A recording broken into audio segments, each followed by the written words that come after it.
Hey guys, and welcome back to another video. My name's Amber. I upload beauty and true crime content. If they're the type of videos that you like to watch, then why not hit that subscribe button and come along and join our little family. And if you're already part of the family, then make sure that notification bell switched on just so you're notified of whenever I upload a video. Why not give me a thumbs up and leave me a comment down below. And if you're interested, why not go follow me on Instagram where I post all of my latest makeup looks. And now we can get into today's True Crime Tuesday. And this is a very, very interesting case. It was a hard case to research because there's not an awful lot of research on it. It's very, very interesting. So this is the strange murder of Leroy Carter Jr. Now, before we get into this case, I'd just like to do a quick disclaimer that I do not mean any disrespect to anyone mentioned in this video.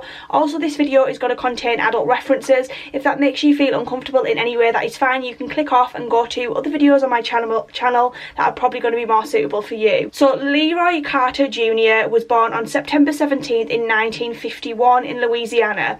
He was in the United States Army at some point in his life, and he attained the rank of private first class before being discharged. Unfortunately, once he came out of the army, it seems like he had a little bit of a hard time, and it's a little bit difficult because there's not an awful lot that is known about his life. But the one thing that is known is that he was living on the streets, so he was effectively homeless in San Francisco, California.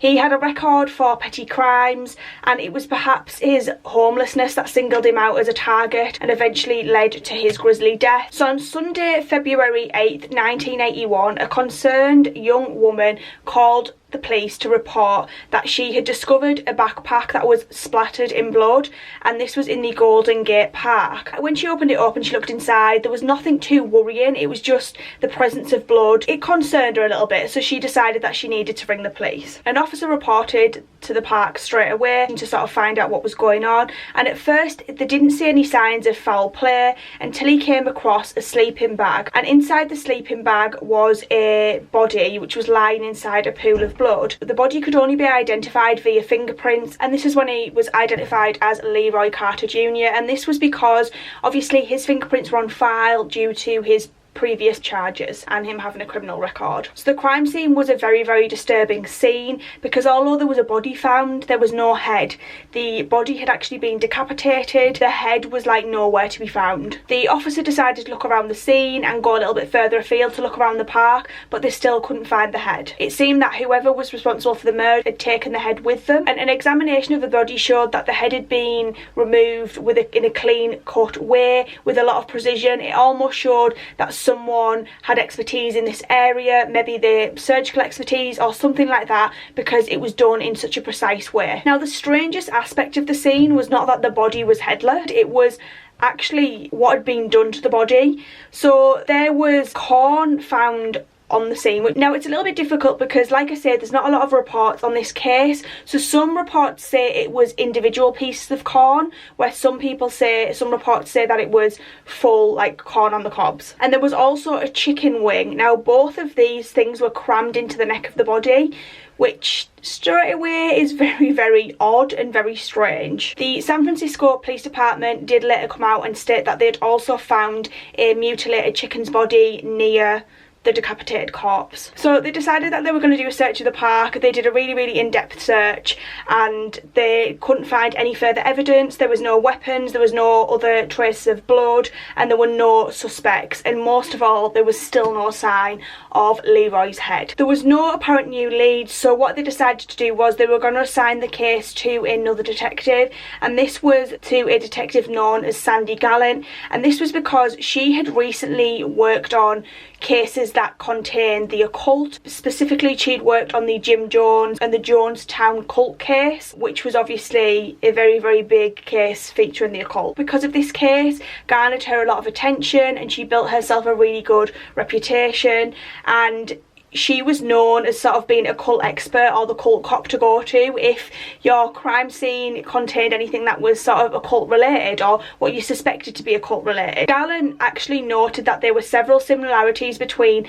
Leroy's case and some suspects of Santeria. Santeria is a paganistic Afro-Cuban religious cult developed from the belief and customs of the Yoruba people, and incorporates some elements of Catholic religion. Tens of thousands of Americans actually practice Santeria, and some core beliefs involve one god creating the universe and smaller gods overseeing niche aspects of the world. Rituals and sacrifice are often used to practice Santeria, but the sacrifices are typically of small animals, not human beings. They're rarely human. The subsects of the cult mix classic Santeria with other religious beliefs, ranging from ancient Aztec practices to Satanism. In order to try and get the most from this line of investigation, Gallant thought it would be a really good idea to seek out someone who specialised in this field, so she actually called out an expert in this field who specialised in Santeria, named Charles Wheatley. So Wheatley suggested that Leroy had been murdered, so his killers, presumably who were practitioners of this Santeria or some other similar religious cult, could obtain his head. So they'd done it deliberately to take his head. That was sort of obvious because his head was the only thing sort of missing from the scene. There are some examples of using human heads to make a sort of potion. So what they would do is they'd boil it, or they'd pull out the brain, eyes, and they slice off the ears. Consuming the mixture would presumably grant desirable traits linked to magic.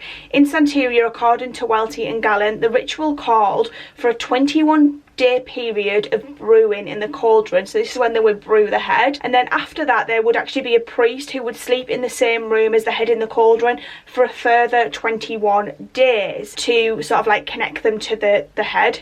So after this 42-day period, the final step of the ritual would be to return the head to the body's final resting place. So that would obviously be in the park where they found Leroy's body. Gallant decided that, you know, this looked like a really good lead, and she really believed in the information that she presented, so she went to her superiors to give them what she'd sort of come up with, and she was actually met with a lot of skepticism, even though she had a lot of evidence to support her theory. And unfortunately the decision was actually made that on the 42nd day, when they thought that the head would be returned to the body, they decided that what they were going to do was actually not have officers cover the park. They were just going to have Gallant and her partner cover the park, which it was a pretty big park. As she suspected, the head was returned to the body, but they couldn't catch the suspect because there was literally just two of them paroling the full park. Leroy Carter Jr. head was found 42 days after he was murdered, just as they thought would happen. The killers slipped in and out of the park unnoticed due to lack of police presence. To this day, this case remains unsolved.